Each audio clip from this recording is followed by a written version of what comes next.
देखिए, कहा जाता है कि प्रधानमंत्री नरेंद्र मोदी चौंकाने वाले फैसले लेने वाले नेता हैं, लेकिन नरेंद्र मोदी खुद एक इंटरव्यू में कह चुके हैं कि लोगों को लगता है मैं चौंकाता हूं।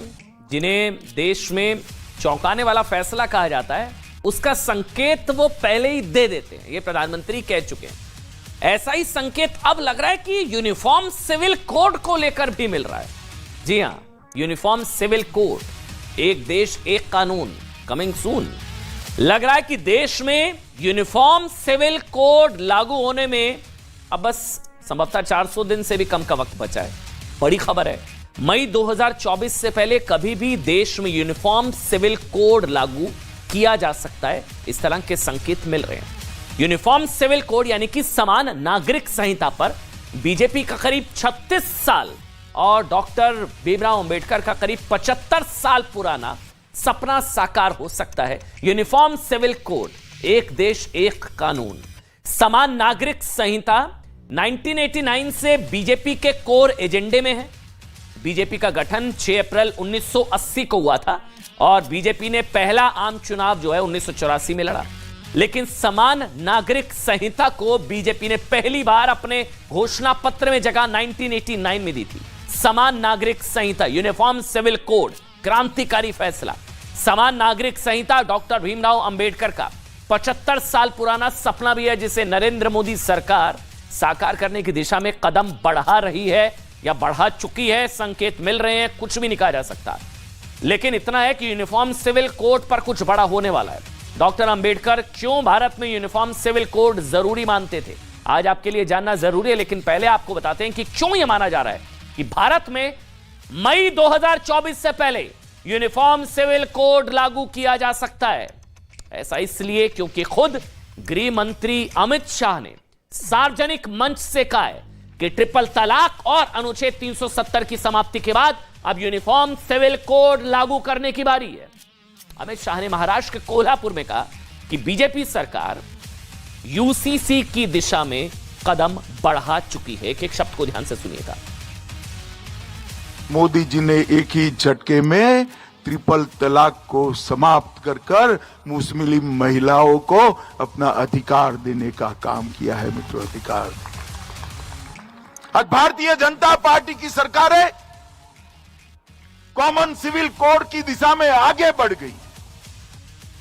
देखिए, गौर करने वाली बात यह भी है कि अमित शाह ने ठीक 88 दिन पहले भी एक इंटरव्यू में कहा था कि बीजेपी देश में यूनिफॉर्म सिविल कोड लाने के लिए अडिग है। राज्यों में सरकारें आगे बढ़ रही हैं और बीजेपी यूसीसी लाकर रहेगी। 24 नवंबर 2022 के बाद अमित शाह ने 88 दिन में दूसरी बार यूनिफॉर्म सिविल कोड का जिक्र किया है, बीजेपी के संकल्प को दोहराया है। प्रधानमंत्री कहते हैं ना कि उनके फैसले चौंकाते हैं, वो ये भी बताते हैं कि चौंकाते नहीं है, मैं इसके संकेत देता हूं और संकेत मिलते हैं। ये शायद वही संकेत है। तो इसका मतलब क्या है? क्या बीजेपी यूसीसी पर टेस्ट टाइम से आगे बढ़ चुकी है? देखिए, इसके बाद 2 फरवरी 2023 को कानून मंत्री किरण रिजिजू ने राज्यसभा में क्या कहा था? उन्होंने कहा कि 22वां लॉ कमीशन समान नागरिक संहिता पर विचार कर सकता है। कानून मंत्री ने, गृह मंत्री ने 12 जनवरी 2023 को रक्षा मंत्री राजनाथ सिंह ने कहा था कि अब यूसीसी लाने पर काम हो रहा है। राजनाथ सिंह, रक्षा मंत्री, गृह मंत्री, कानून मंत्री। नवंबर 2022 में ही बीजेपी अध्यक्ष जेपी नड्डा ने कहा था कि जहां जहां बीजेपी सरकार है वहां वहां यूसीसी लाने पर विचार हो रहा है। गृह मंत्री, रक्षा मंत्री, कानून मंत्री, बीजेपी के राष्ट्रीय अध्यक्ष नड्डा जी। इसके अलावा 10 दिसंबर 2022 को बीजेपी सरकार पहली बार देश में यूनिफॉर्म सिविल कोड लागू करने के लिए पहला सियासी कदम भी उठा चुकी है। आपको बता दें, 10 दिसंबर 2022 को बीजेपी सांसद किरोड़ी लाल मीणा यूसीसी लागू करने के लिए राज्यसभा में प्राइवेट मेंबर बिल लेकर आए थे। और देश में जितने भी राज्यों में बीजेपी की सरकार है वहां या तो यूसीसी पर काम शुरू हो चुका है या फिर यूसीसी लाने के लिए कमेटी बना दी गई है। अभी देश में एकमात्र राज्य ऐसा गोवा है जहां यूनिफॉर्म सिविल कोड लागू जो है, जबकि उत्तर प्रदेश, महाराष्ट्र, हरियाणा, गुजरात, कर्नाटक और उत्तराखंड की बीजेपी सरकारें कह चुकी है कि राज्यों में जल्द यूसीसी लागू होगा। यानी कि पिछले कुछ महीनों में यूसीसी यानी कि समान नागरिक संहिता को लेकर बीजेपी ने जितने दावे किए हैं उतने आज तक संभवतः नहीं किए गए। संकेत मिल रहे हैं यूसीसी को लेकर। इसलिए ऐसा लगता है कि पहले जितने बयान आए वो यूसीसी पर मुस्लिमों विपक्षी पार्टियों का टेस्ट था और अब अमित शाह का बयान बता रहा है कि बात टेस्ट है, अब संभवतः आगे बढ़ चुकी है। मोदी जी ने एक ही झटके में ट्रिपल तलाक को समाप्त कर मुस्लिम महिलाओं को अपना अधिकार देने का काम किया है मित्रों। अधिकार आज भारतीय जनता पार्टी की सरकार है, कॉमन सिविल कोड की दिशा में आगे बढ़ गई। यकसा सिविल कोड को इस देश की जरूरत नहीं है। यकसा सिविल कोड को इस देश की जरूरत नहीं है। चलिए एबीसीडी समझ लीजिए, यूनिफॉर्म सिविल कोड होता क्या है, क्या आपत्तियां हैं, क्या दिक्कत है, इससे क्या हो जाएगा। इसके बाद आप समझ जाएंगे कि 1835 में अंग्रेजी हुकूमत से लेकर संविधान लागू होने तक समान नागरिक संहिता लागू करने की कोशिश हुई, लेकिन हमारे देश में ना तुष्टीकरण की राजनीति ने ऐसा होने नहीं दिया। सबसे पहले आपको बताते हैं कि यूनिफॉर्म सिविल कोड क्या है। ये शब्द आपने सुना होगा ना, UCC, full form uniform civil code. इसका अर्थ है कि देश में सभी धार्मिक समुदायों पर, सभी, सबसे सेकुलर है ये, सभी धर्मों पर एक जैसा कानून लागू हो। समझ गए? तो सबसे सेकुलर है यूसीसी, यानी कि शादी, तलाक, संपत्ति, उत्तराधिकार, बंटवारे से संबंधित सभी कानून एक हो। एक देश एक कानून, एक देश एक विधान। दूसरा ये होता है कि भाई क्या देश का संविधान एक देश एक कानून के लिए इजाजत देता है? ये आपके मन में सवाल आएगा ना कि क्या ये कॉन्स्टिट्यूशनल है, संविधान इसकी इजाजत देता है? तो इसका जवाब है हां, देता है। आर्टिकल 44, आर्टिकल 44 राज्यों को सभी धर्मों के लिए समान नागरिक संहिता बनाने का निर्देश देता है। जब कोई कट्टरपंथी या कोई लोग, मौलाना लोग टाइप लोग कहते हैं ना कि ये तो संविधान के खिलाफ है, तो उनको बताइएगा आर्टिकल 44 ऑफ द कॉन्स्टिट्यूशन वो कहता है राज्यों को। ठीक। तीसरा सवाल, देश में यूनिफॉर्म सिविल कोड का मुद्दा कब से उठ रहा है?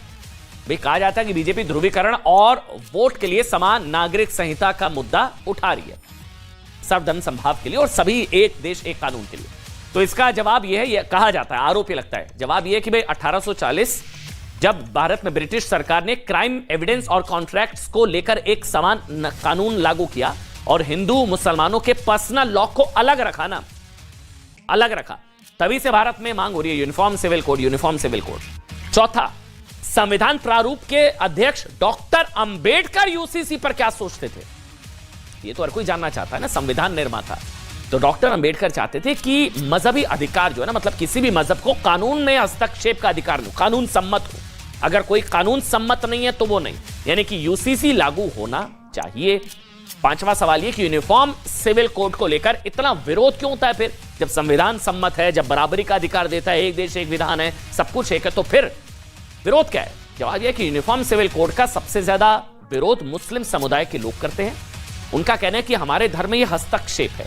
उनका यह तर्क होता है कि अनुच्छेद 25 के तहत सभी नागरिकों को धार्मिक स्वतंत्रता का अधिकार है और संविधान उन्हें शरिया कानून मानने की इजाजत देता है, लेकिन आर्टिकल 44 भी है कॉन्स्टिट्यूशन में, ध्यान रखिएगा। छठा सवाल यह कि यूनिफॉर्म सिविल कोड लागू होने से मुस्लिम समुदाय पर क्या असर होगा, मतलब क्या हो जाएगा जो इतना नाराजगी है? जवाब यह है कि भाई वैसे नाराजगी सब में नहीं है, सब तो चाहते हैं, कुछ हैं जिनको नाराजगी है, उनकी नाराजगी का मुसलमानों को भी नहीं पता। वैसे इसका जवाब यह कि यूसीसी लागू होने से मुस्लिम समुदाय, मतलब ये कहा जाता है कि पॉलीगैमी, मतलब जो ज्यादा शादियां, 3-3, 4-4 शादियां नहीं कर पाएंगे।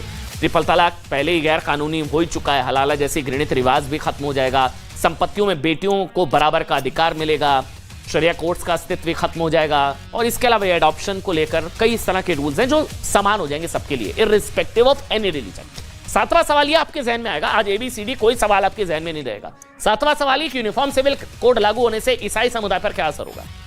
देखिए, अभी ईसाइयों के पर्सनल कानून में दो बातें हैं हमें। पहली, तलाक के लिए पति पत्नी को 2 साल तक अलग रहना जरूरी है, और दूसरा, बेटी का मां की संपत्ति में कोई अधिकार नहीं होता। यूसीसी लागू होने से ये भेदभाव वाला कानून जो है वो भी खत्म हो जाएगा। आठवां सवाल ये कि यूसीसी लागू होने से न्यायपालिका का बोझ कैसे कम होगा? आप समझ रहे हैं, सबसे इंपॉर्टेंट जवाब यह है कि यूसीसी लागू होने से शादी, तलाक और गोद लेना और जायदाद के बंटवारे में सबके लिए एक जैसा कानून होगा। फिर चाहे वो किसी भी धर्म का क्यों ना हो, हिंदू हो मुसलमान हो, कोई फर्क ही नहीं पड़ता, वैसे भी नहीं पड़ता, सब पहले भारतीय हिंदुस्तानी है, धर्म तो बाद में आता है ना हमारे यहां पर। एक जैसा कानून होने से न्यायपालिका का बोझ भी कम होगा। वैसे जुलाई 2021 में दिल्ली हाई कोर्ट ने भी केंद्र सरकार से कहा था कि यूसीसी के लिए जरूरी कदम उठाए जाएं। हाई कोर्ट ने कहा था कि यूसीसी से देश में झगड़ों और विरोधाभासों में कमी आएगी। जो होता है कि अलग अलग पर्सनल लॉ की वजह से जो उत्पन्न हो जाते हैं, तो इस वजह से संभवतः आने वाली समय में यूसीसी को लेकर जरूरत महसूस की जा रही है।